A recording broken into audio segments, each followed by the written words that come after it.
Welcome everyone. The purpose of this video is to discuss some APA writing expectations and to address a few of the changes in the new 7th edition of the APA manual.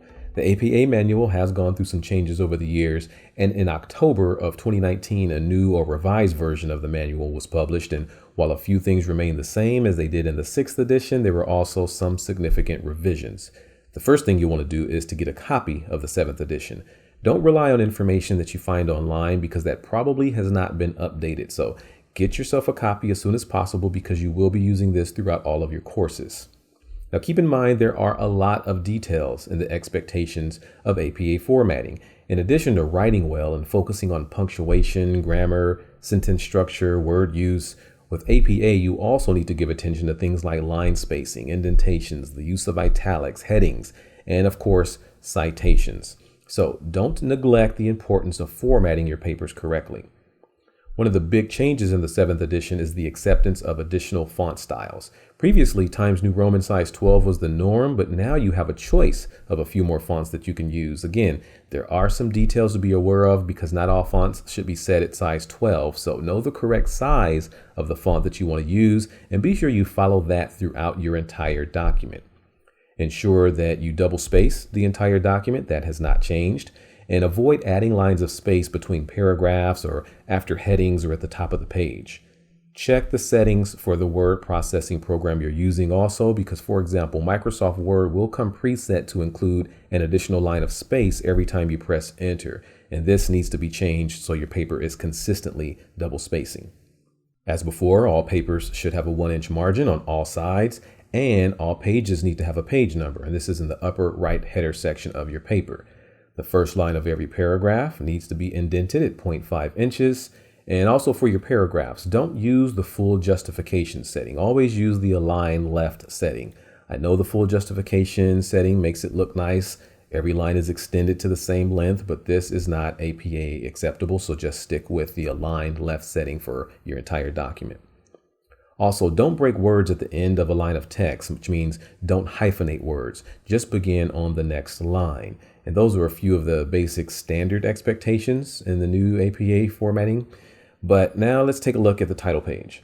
In the 7th edition, there are two types of title pages. There's the professional title page and then there's the student title page. Of course, for your assignments, you'll just use the student title page. It's no longer a requirement to have a running head on your papers. APA still uses those, but now it's only for formal publication purposes. So if you're submitting an article to a journal, you will need to include a running head. But for general assignment purposes, you no longer need this. An abstract is no longer needed for your papers either. It may be required for publication, but for general papers, you do not need to write an abstract. You will need a page number on every page, and this includes the title page. And note the location of the page number. It's in the upper right header of every page. Be sure to include it in the page header of your document and not in the body of the text. I have seen this a lot before, and it does throw off the entire formatting of your document. So on your title page, just begin with the title of your paper. This is centered and in bold. And following the title of your paper here, if you want, you can add an additional line of space, but only after your title on the title page. Remember, everything else is double spaced. Then your full name. On the next line, the department or university division, comma, and that's followed by the full university's name. The next line, the course number and title of the course. The next line is your instructor's name. And then on the next line, the exact date that you're submitting the paper. Previously, you only needed a month, and now you're expected to include the exact date.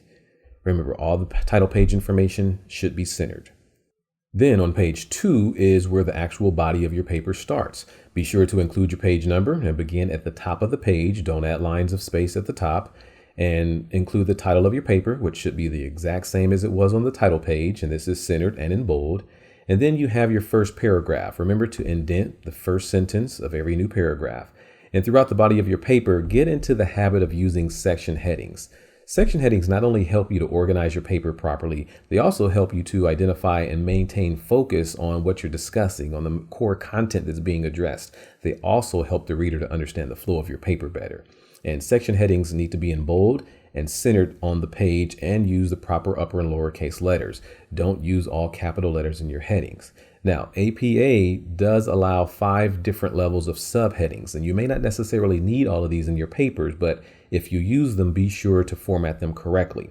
Subheadings are helpful because if your main section needs to be broken down more, and if there are additional or major parts or concepts to cover, this helps to organize your paper better.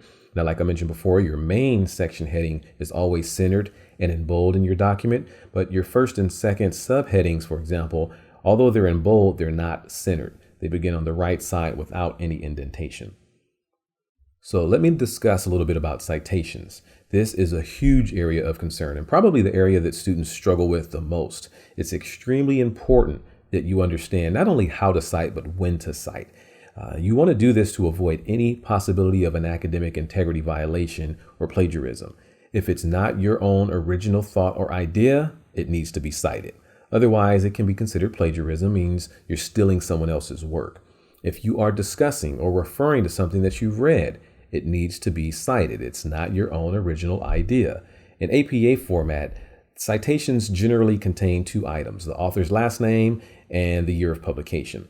These are the two most critical things that are in every publication, and there are two ways to cite a source. The first one is what we call a parenthetical citation, which just means it's in parentheses after the text. So an example would look like this. If I were to say, in a recent study of Latino parents, 90% of them reported that they did not feel connected to their child's school.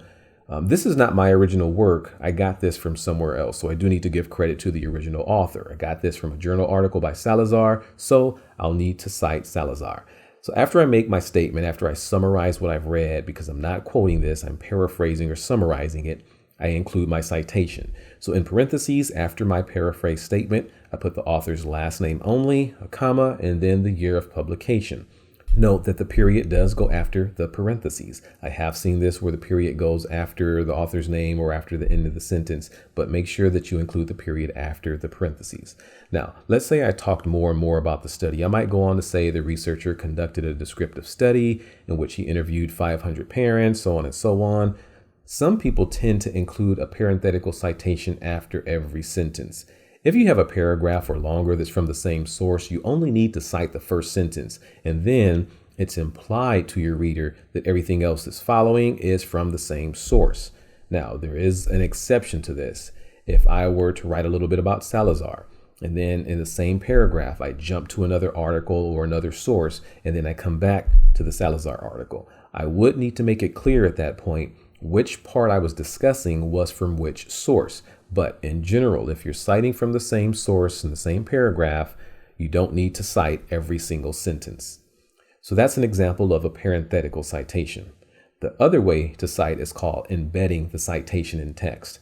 An example would look something like this, and it's the same concept as the previous example, but if you look here, the author's name is included within the text. So in a recent study by Salazar, he found that 90%, so on and so on. Here, you can simply include the year of publication after the author's name in parentheses, followed by a comma. And the comma is included because it's an introductory statement. Sometimes students put a comma after the author's name, but the comma needs to be included after the parentheses. So how do you determine which citation method or format to use? Well, this is completely up to you and how you write. You may want to vary the types of citation methods, use a parenthetical citation for some, use an embedded citation for others. It's completely up to you, but just be sure you cite and be sure you write well. Next, how do you cite something when you are taking a direct quote from a source? It's similar to the other types of citations with the addition of a page number. And what this does is allows the reader to know exactly where to go in the article that you're using to find that exact quote. So it may look something like this. As stated by the author, the most important first step to increasing parental involvement is making parents feel welcome at the school. Following the quotation marks in parentheses, you'll include the author's last name, a comma, the year of publication, comma, lowercase p, which is used to identify the page number, period, space, and then the page number. Remember that the period goes after the citation. Again, some people think that the period is included after the quote, but it goes after the parentheses. Also, don't italicize the text of your quote. Some like to italicize to call attention to the quote or differentiate it from the rest of the text. This is not correct APA formatting. Also keep in mind that you only need to include a page number when you have used a direct quote. And you don't want to use too many quotes in your writing. Some students try to extend their paper or fill it with a bunch of quotes, and that's actually considered poor writing or just not writing at all. And a good rule of thumb is to use quotes only when the statement is so well written that there's really no way to paraphrase it. Something else to note. If you use a quote that's longer than 40 words, that's considered a block quote or a long quote, and the format is different. For this type of quote, you'll need to use the block format, and this means that you indent all the lines of the long quote. It's also double spaced, just like the rest of the papers. Sometimes people think you should single space a long quote, but don't. Keep everything double spaced. Now, in a block quote format, you will not use quotation marks.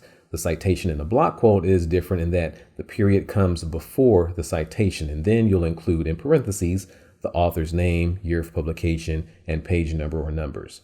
There's no period after the citation. In this example, in the article where the quote is located, it spans across 2 pages, so both of them are listed in the citation. And notice, if you have more than one page in your quote, you'll use a double lowercase p period, and then that's followed by the page numbers. So if you have your introduction to the quote, you indent 5 spaces, all of the lines of the quote. Also, remember, it's important that a long quote always begins on a new line of text. Don't begin the quote on the same line as your introductory statement. And after your introduction to the quote, begin on a new line and indent. At the end of your quote, include a period, and then you'll have the citation in the format I just mentioned.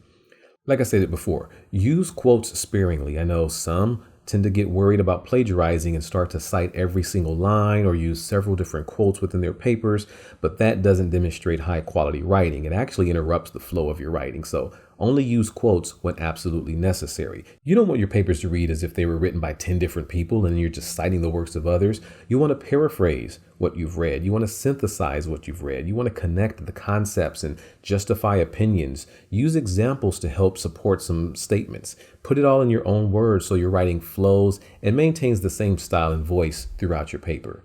Now, looking at some other information about citations.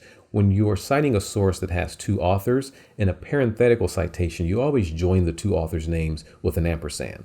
However, when you're embedding the citation and you're referring to 2 authors, you want to use the word and.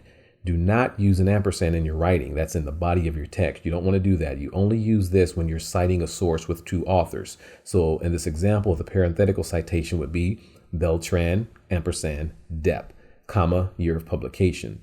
But when embedding the citation, it would be Beltran and Depp, and then the year of publication in parentheses, so on and so on.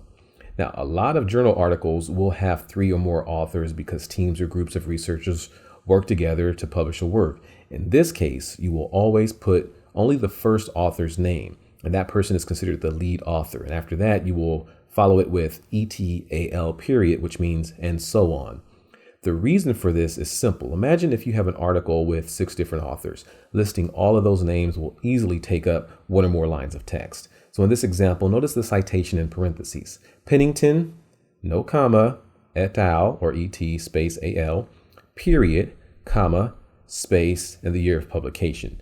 If you're citing a source in which an organization is the author and not an individual person, you would first write out the organization's full name with an abbreviation in brackets, followed by a comma and the year of publication. So this is how it should appear the first time that you use that type of citation. After that, in subsequent citations, you will only need to use the abbreviation. And what we're doing here is called connecting, because somebody might see CTA, for example, and think, California Transit Authority or Center for Transportation Analysis. I know that sounds ridiculous, but it does happen. So it's important to first connect the abbreviation with the actual name of the organization. And so these are some of the most basic types of citations, those that are commonly used. If you need information on other types, refer to Chapter 8 in the APA manual. That does cover every single type of citation that you would be able to use. It's important to note that anytime you've cited something in text, you will need to include a full reference listing of the articles or sources cited on a reference page. The only exception to this would be interviews. Since interviews are usually not retrievable or accessible by anyone else, they would not be included on your reference list. But for everything else, you need to include a reference page. For your reference page, always begin on a new page. Also, references will come after the last page of your text and before any tables, figures, or appendices that you have. So on your reference page, you'll need to include a page number. Once again, that's in the upper right header. And begin at the top of the page and title your reference page References, not works cited, but references. And the title is centered and it's in bold. And the reference page and listings should also be double spaced. And here you will use a hanging indent, which means the first line of each reference is aligned on the left, and then subsequent lines of that same reference are indented by 0.5 inches. Now, as stated in the APA manual, a reference list includes at least 4 basic components: the author, the date of publication, the title of the article or work, and the source where the article can be located. If a source that you're using has a DOI, which is a digital object identifier, this is a unique link to the source online. You need to include this in your reference list. Also, if you've accessed the source from the web, you'll need to include the URL where it can be located as well in your reference list. And I do want to point out some reference page formatting issues that frequently happen. Your reference list must be in alphabetical order by author's last name.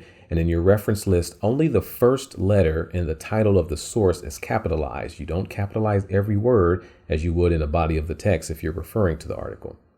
So for books, the title of the book is italicized. And for journals, the name and index number of the journal is italicized. And one of the changes for references with books that's different from the previous edition, now you only need to include the name of the publisher. Previously, you needed the name and the city and state, but now only the name of the publisher is required. So the most common references, they include books and journals, those with and without a DOI, maybe a PowerPoint presentation, and also some information that you get from web pages. So I've included some examples here just so you can see how they should appear. Always refer back to the APA manual for more information if you're confused or if you need some further details. Another area I want to address is the use of numbers. In general, the APA rule is that you use numerals for numbers 10 and above, and you use words for numbers 9 and below, but there are some exceptions to this rule. If you're using numbers to discuss a mathematical or statistical function, you will always use numbers. For example, 5th percentile or 4 times as many. Also, if you're discussing things like time, date, age, scores, or money, then you will use numerals: 6 days and 9 months, 2 years old, 1 hour, $5, and so on. But before I said generally numbers 9 and below, you write out with words, but because we're talking about a specific amount of time or age, we use the actual number. Now, any number that begins a sentence is always expressed in words. So 60%, for example. Even though it's 10 or above, because it's beginning a sentence, we always write it out. And these are some of the most common ways numbers are expressed in your writing. And if you come across a situation that you're unsure about, again, the APA manual has about 3 pages that cover how numbers are used. So refer to the manual if you're not quite sure. And those are some of the most basic areas to cover based on the new 7th edition of the APA manual. I'm sure other unique or individual issues will arise as you're writing, so keep your manual close and you can always refer to it quickly. If you also have a question, please ask your instructor. Take care for now.